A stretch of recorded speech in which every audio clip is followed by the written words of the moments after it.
اعوذ باللہ من الشیطان الرجیم بسم اللہ الرحمن الرحیم۔ اللہ تبارک و تعالیٰ کے نام سے شروع جو بڑا مہربان اور نہایت رحم کرنے والا ہے۔ ایک ایسی قوم جس پر اللہ تبارک و تعالیٰ نے اپنا دردناک عذاب نازل فرمایا اور اس قوم کے تمام لوگوں کو بندر بنا دیا۔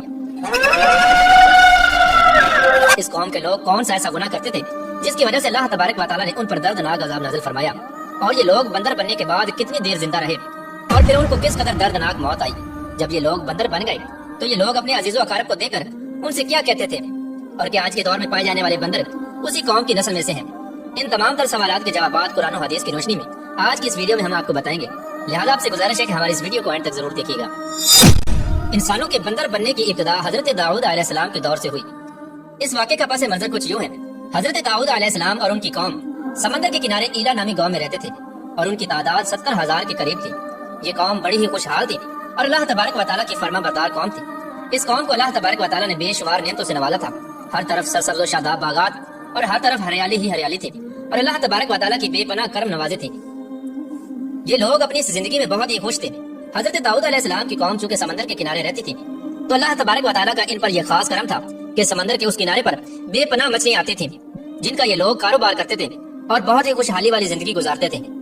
جب یہ قوم اللہ تبارک و تعالیٰ کی نعمتوں کی وجہ سے خوشحال ہو گئی تو اللہ تبارک و تعالیٰ کی نافرمانی پر اتر آئی اور طرح طرح کے گناہوں کے اندر مبتلا ہو گئی۔ اور پھر ایک دن اللہ تبارک و تعالیٰ نے اس قوم کا امتحان لینے کا ارادہ کیا اور حضرت داؤد علیہ السلام کو وحی بھیجی کہ اپنی قوم سے کہہ دے کہ وہ سنیچر کے دن یعنی ہفتے والے دن مچھلی کا شکار کرنا بند کر دے۔ اس طرح اللہ تبارک و تعالیٰ نے حضرت داؤد علیہ السلام کی قوم پر ہفتے والے دن مچھلیوں کا شکار حرام فرما دیا، اور پھر یہاں سے اس قوم کی بربادی شروع ہو گئی۔ حضرت داؤد علیہ السلام نے اپنی قوم کو بتایا کہ اللہ تبارک و تعالیٰ نے ہفتے والے دن مچھلیوں کے شکار کو حرام قرار دے دیا ہے، تو وہ لوگ بہت ہی زیادہ پریشان ہو گئے اور ساری قوم سر جوڑ کر بیٹھ گئی، کیونکہ ہفتے کا دن ہی وہ دن تھا جس میں مچھلیاں وافر مقدار میں آتی تھیں اور خود بخود کنارے پر آ جاتی تھیں، اور باقی دن ایسے تھے کہ بہت کم اور نہ ہونے کے برابر مچھلیاں پکڑی جاتی تھیں۔ اس قوم کا گزر بسر چونکہ مچھلیوں کے شکار پر تھا، اس وجہ سے اللہ تبارک و تعالیٰ کا یہ حکم سن کر یہ قوم پریشان ہو گئی۔ یہ نہیں جانتے تھے کہ اللہ تبارک و تعالیٰ کی طرف سے یہ ایک آزمائش ہے۔ پھر ایک دن شیطان نے ان کو وسوسہ ڈالا کہ سمندر سے نالیاں نکال کر خشکی میں بڑے بڑے حوض بنا لیے جائیں۔ جب ہفتے والے دن مچھلیاں آئیں گی تو وہ نالیوں سے ہو کر ان بڑے بڑے حوضوں میں آ جائیں گی، اور اس طرح پھر ان نالیوں کا منہ بند کر دیا جائے، اور پھر اگلے دن یعنی اتوار والے دن ان کو پکڑ لیا جائے۔ شیطان نے اس قوم کے لوگوں کو ورگلایا کہ اس طرح ہم ہفتے والے دن شکار سے بھی بچ جائیں گے اور مچھلیاں بھی ہاتھ آ جائیں گی اور وہ بھی پکڑی جائیں گی۔ بہت سے لوگوں کو یہ ہلا بازی اچھی لگی اور انہوں نے ایسا کرنا شروع کر دیا اور سمندر سے چھوٹی چھوٹی نالیاں نکال کر بڑے بڑے حوضوں میں ڈال دی، جس کے ذریعے وافر مقدار میں مچھلیاں ان حوضوں میں داخل ہو جاتی۔ اس قوم کے بدبخت لوگوں کو شیطان کا یہ ہیلا بہت پسند آیا، لیکن اس قوم نے یہ نہ سوچا کہ جب مچھلیاں سمندر سے حوض میں آ کر قید ہو گئی تو پھر مچھلیوں کا شکار ہی ہو گیا، اس لیے یہ شکار بھی ہفتے والے دن ہی قرار پایا جو اللہ تبارک و تعالیٰ نے حرام قرار دیا تھا۔ اس موقع پر یہودیوں کے 3 گروہ ہو گئے۔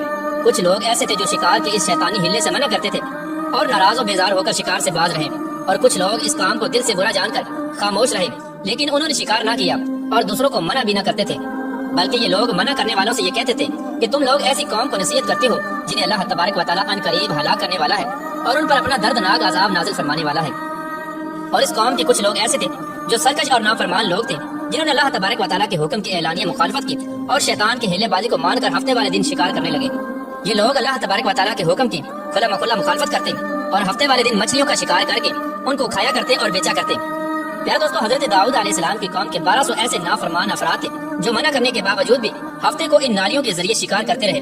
حضرت داؤد علیہ السلام نے ان 1200 نافرمانوں کو اللہ تبارک و تعالیٰ کے عذاب سے ڈرایا کہ وہ اللہ تبارک و تعالیٰ کی اس نافرمانی سے باز آ جائیں، لیکن وہ لوگ باز نہ آئے اور کھلے عام شکار کرنے لگے۔